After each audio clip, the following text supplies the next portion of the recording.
पुष्पा नाम सुन के फ्लावर समझे क्या?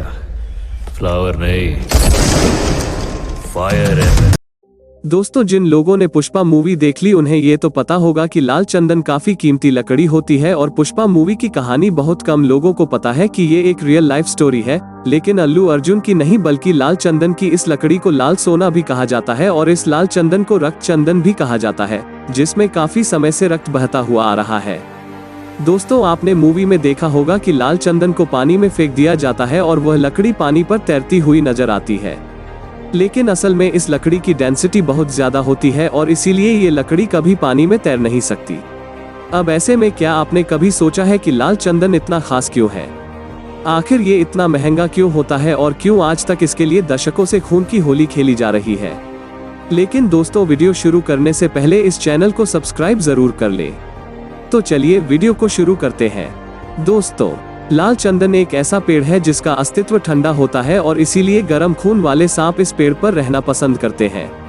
आपको ये तो पता होगा कि जो चीज धरती पर बहुत कम मिलती है उसकी कीमत अक्सर ज्यादा होती है और इसी तरह लाल चंदन की भी धरती पर बहुत कमी है और यही वजह है कि ये लकड़ी इतनी महंगी होती है।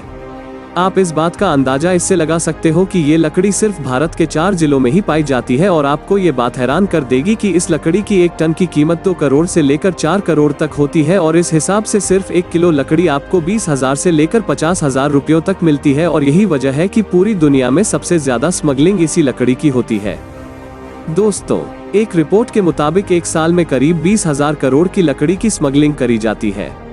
दोस्तों, सबसे ज्यादा इस लकड़ी का इस्तेमाल चाइना करता है और इसके साथ साथ जापान और मंगोलिया में भी इस लकड़ी का भरपूर इस्तेमाल किया जाता है। लेकिन मजे की बात तो ये है कि इस लकड़ी को एक्सपोर्ट करने वाला दुनिया में सिर्फ एक ही देश है और वो है भारत। इस लकड़ी को स्मगलर होने से रोकने का काम स्पेशल टास्क फोर्स का होता है और यही वजह है कि इस लकड़ी को स्मगलर करना इतना आसान काम नहीं है। दोस्तों, इन पेड़ों को बनने में करीब 15 साल का समय लग जाता है और इसी वजह से इस लकड़ी की डेंसिटी बहुत ज्यादा होती है और यही वजह है कि ये लकड़ी कभी पानी में नहीं तैरती। दोस्तों, कई लोग इस लकड़ी का इस्तेमाल प्राकृतिक रंगों और शराब बनाने के लिए भी करते हैं। दोस्तों, कहा जाता है कि अगर आपको किसी भी तरह की स्किन एलर्जी है तो अगर आप लाल चंदन के साथ कपूर का पेस्ट लगा ले तो वो इस प्रॉब्लम को 1-2 दिन में पूरी तरह ठीक कर देता है। सिर्फ भारत ही एक ऐसा देश नहीं है जो कि आयुर्वेदिक दवाइयों में यकीन रखता है, क्योंकि चाइना भी लाल चंदन की लकड़ी से काफी सारी दवाइयां बनाता है। चाइना केमिकल दवाइयों से ज्यादा आयुर्वेदिक दवाइयों में यकीन रखता है और वो सब दवाइयां लाल चंदन से ही बनाई जाती है। इसके अलावा वहां पर तो फर्नीचर्स वगैरह भी लाल चंदन से ही बनाए जाते हैं। लाल चंदन चाइना में इतना कीमती है कि वहां पर तो रेड सैंडलवुड के नाम से एक म्यूजियम भी बनवाया गया है और अगर चाइना में कोई अमीर आदमी है और उसके घर पर आपको चंदन का फर्नीचर ना मिले, ऐसा तो हो ही नहीं सकता। दोस्तों, जापान में पहले लाल चंदन की लकड़ी को बहुत बड़े पैमाने पर इस्तेमाल किया जाता था। वहां पर तो म्यूजिकल इंस्ट्रूमेंट भी इसी लकड़ी से बनाए जाते थे, लेकिन आज लाल चंदन की डिमांड जापान में कम हो गई है। दोस्तों, जो लाल चंदन की स्मगलिंग करते हैं उन्हें अपनी जान को जोखिम में डालकर लकड़ी को बॉर्डर के पार चाइना तक पहुंचाना पड़ता है और कई बार तो स्पेशल टास्क फोर्स का सामना उन स्मगलर से भी हुआ है और साल 2015 में तो गोलियां भी चलाई गई थी और उस वक्त भी स्मगलर पुलिस की गोलियों से ढेर हो गए थे।